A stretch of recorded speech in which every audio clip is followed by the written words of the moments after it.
Hospital bag pack ചെയ്യുന്നതിനെപ്പറ്റി നമ്മൾ ഒരുപാട് കേട്ടിട്ടുണ്ടാവും അല്ലേ? പക്ഷെ പലപ്പോഴും അതൊരു ടിക്ക് ചെയ്യാനുള്ള ലിസ്റ്റ് മാത്രമായി പോകും. ഇന്ന് നമ്മൾ നോക്കാൻ പോകുന്നത് വെറുമൊരു ചെക്ക് ലിസ്റ്റിനപ്പുറം ഓരോ സാധനവും എന്തിനാണ് വെക്കുന്നതെന്നതിന്റെ ശാസ്ത്രീയമായ കാരണങ്ങളാണ്. അപ്പോ തുടങ്ങാം. ആദ്യം തന്നെ ഒരു പ്രധാനപ്പെട്ട കാര്യം പറയാം. ഈ ബാഗ് എന്ന് പറയുന്നത് വെറുതെ ഭംഗിയുള്ള കുറച്ച് ഡ്രസ്സൊക്കെ പാക്ക് ചെയ്യാനുള്ള ഒന്നല്ല. ഇതിനെ ഒരു മെഡിക്കൽ ടൂൾ കിറ്റായിട്ട് തന്നെ കാണണം. അതെ, പ്രസവം കുറച്ചുകൂടെ എളുപ്പമാക്കാൻ സഹായിക്കുന്നൊരു ടൂൾ. ഇനി ഇതിലെ സയൻസ് എന്താണെന്ന് അറിയാമോ? നമ്മുടെ ശരീരം പ്രസവ സമയത്ത് സ്ട്രെസ് ആയാൽ അത് പ്രസവത്തെ പതിയെയാക്കും. അതായത് അഡ്രിനാലിൻ, കോർട്ടിസോൾ പോലുള്ള സ്റ്റോപ്പ് ഹോർമോണുകൾ വരും. പക്ഷേ നമ്മൾ റിലാക്സ്ഡ് ആണെങ്കിൽ ഓക്സിറ്റോസിൻ എന്ന ഗോ ഹോർമോൺ നന്നായി പ്രവർത്തിക്കും. അപ്പോ നന്നായി പാക്ക് ചെയ്തൊരു ബാഗ് ഉണ്ടെങ്കിൽ അവസാന നിമിഷത്തെ ആ ടെൻഷൻ ഒഴിവാക്കാം. അത് നമ്മുടെ ശരീരത്തിന് ആ ഗോ സിഗ്നൽ കൊടുക്കാൻ സഹായിക്കും. അപ്പോ ബാഗിലെ ഓരോ ചെറിയ സാധനത്തിനും എന്തിനാണ് ഇത്ര പ്രാധാന്യമെന്ന് ചിന്തിക്കുന്നുണ്ടാവും അല്ലേ?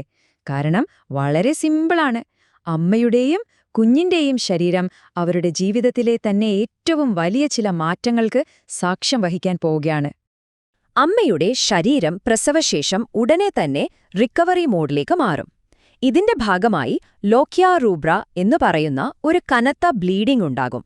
സാധാരണ പീരീഡ്സിനേക്കാൾ വളരെ കൂടുതലായിരിക്കും ഇത്. ഒപ്പം പാലുൽപാദനത്തിന്റെ ഭാഗമായി വലിയ ഹോർമോൺ മാറ്റങ്ങളും സംഭവിക്കും. ഇതിനെല്ലാം ശരീരം തയ്യാറെടുക്കുകയാണ്.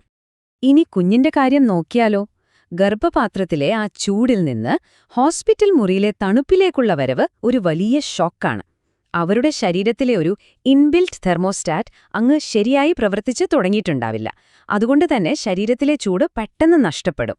ഈ അവസ്ഥയിൽ അവരെ സുരക്ഷിതരാക്കേണ്ടത് വളരെ അത്യാവശ്യമാണ്. ശരി, അപ്പൊ ഈ സയൻസൊക്കെ മനസ്സിലായില്ലേ? ഇനി നമുക്ക് കാര്യത്തിലേക്ക് കടക്കാം. അമ്മയ്ക്കും കുഞ്ഞിനും കൂടെ വരുന്ന ആൾക്കും വേണ്ടിയുള്ള ഒരു ആക്ഷൻ പ്ലാൻ. ഡോക്ടർമാർ തന്നെ നിർദ്ദേശിക്കുന്ന ഏറ്റവും പ്രധാനപ്പെട്ട കാര്യങ്ങൾ എന്തൊക്കെയാണെന്ന് നോക്കാം.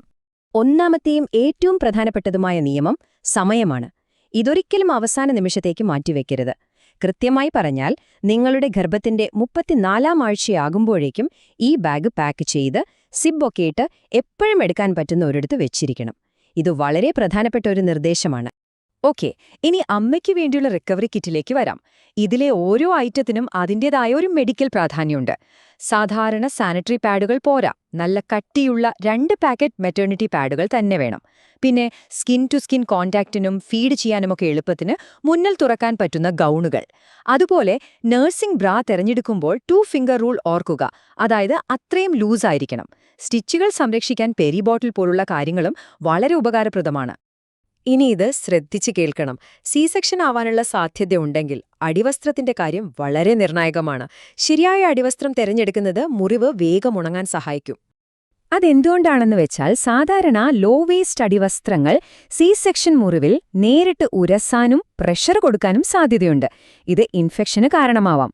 പക്ഷെ ഹൈ വേസ്റ്റ്, അതായത് അരയ്ക്ക് മുകളിൽ വരുന്ന കോട്ടൺ അടിവസ്ത്രങ്ങളാവുമ്പോൾ മുറിവിൽ യാതൊരു തരത്തിലുള്ള മർദ്ദവും ഉണ്ടാവില്ല.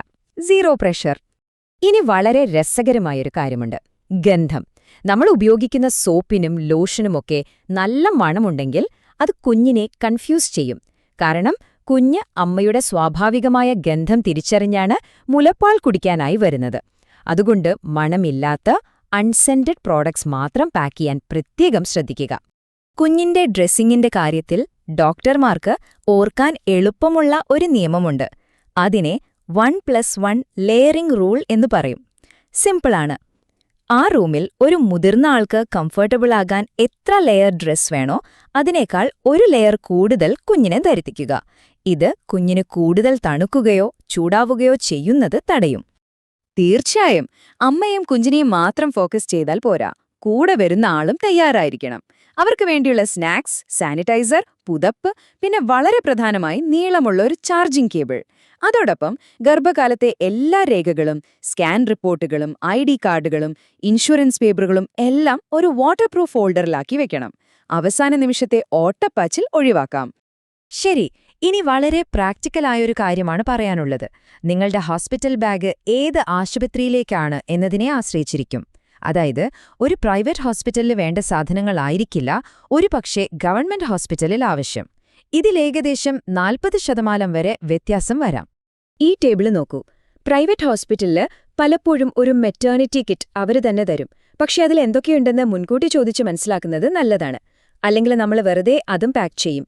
എന്നാൽ ഗവൺമെന്റ് ഹോസ്പിറ്റലിലേക്ക് പോകുമ്പോൾ ടോയ്ലറ്റ് സാനിറ്റൈസർ, അധികം ബെഡ്ഷീറ്റുകള്, സോപ്പ് തുടങ്ങിയ ശുചിത്വത്തിനുള്ള സാധനങ്ങൾ നമ്മൾ തന്നെ കരുതണം. അതുപോലെ വെള്ളത്തിന്റെ ലഭ്യത ഉറപ്പാക്കാൻ ഒരു വലിയ വാട്ടർ ഡിസ്പെൻസർ കരുതുന്നതും നല്ലൊരു ഐഡിയയാണ്. അടുത്തതായി നമുക്ക് വളരെ പ്രധാനപ്പെട്ട ഒരു സെക്ഷനിലേക്ക് കടക്കാം. നമ്മുടെ നാട്ടില് സാധാരണയായി കേൾക്കുന്ന ചില കാര്യങ്ങളുണ്ട്, ചില മിഥ്യാധാരണകൾ. അതിനെ ശരിയായ മെഡിക്കൽ ഫാക്റ്റുകൾ വെച്ച് നമുക്കൊന്ന് പൊളിച്ചെഴുതാം. നിങ്ങളൊരു പക്ഷേ ഇത് കേട്ടിട്ടുണ്ടാവും. പ്രസവശേഷമുള്ള ബ്ലീഡിങ്ങിന് പഴയ നല്ല സോഫ്റ്റായ സാരികളാണ് ഏറ്റവും നല്ലതെന്ന്. ഇത് ഒരുപാട് പേർ വിശ്വസിക്കുന്ന ഒരു കാര്യമാണ്. പക്ഷേ ഇതിന്റെ പിന്നിലെ മെഡിക്കൽ യാഥാർത്ഥ്യം വളരെ സീരിയസ് ആണ്. മിഥ്യാധാരണം പഴയ സാരികളാണ്. എന്നാൽ യാഥാർത്ഥ്യം പ്യൂർപ്പറൽ സെപ്സിസ് എന്ന ഒരു തരം മാരകമായ അണുബാധയാണ്.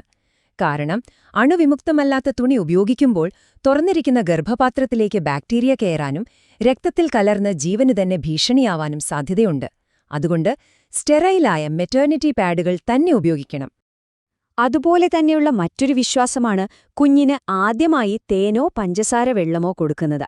നല്ല ഉദ്ദേശത്തോടെ ചെയ്യുന്നൊരു കാര്യമാണെങ്കിലും ഇത് കുഞ്ഞിന്റെ ജീവന് തന്നെ അപകടമുണ്ടാക്കാൻ സാധ്യതയുണ്ട്.